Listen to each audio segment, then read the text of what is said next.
তাহলে একজন ডক্টর যেখানে তাকে 6 দিন ডিউটি করতে হয় এবং এর সাথে শুক্রবারেও ডিউটি করতে হয়, মর্নিং ইভিনিং এবং নাইট ডিউটি করতে হয়।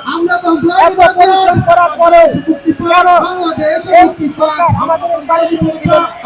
গত সরকারের আমলে আমরা এই প্রহসনের শিকার হয়েছি।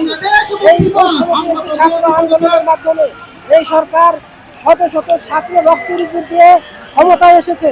এখন কি আমরা এই সরকারের আমলে কি বৈষম্যের শিকার হব? আপনারাই বলুন। তাই আমরা বলতে চাই, আমাদের সাথে প্রহসন নয়, এর পরবর্তী আমাদের কর্মসূচি হবে প্রত্যেকটা মেডিকেল স্টুডেন্ট এবং ইন্টার্ন চিকিৎসক সহ সারা বাংলাদেশে প্রত্যেকটা ডক্টর নিয়ে আমরা সর্বাত্মক কর্মবিরতি পালন করব।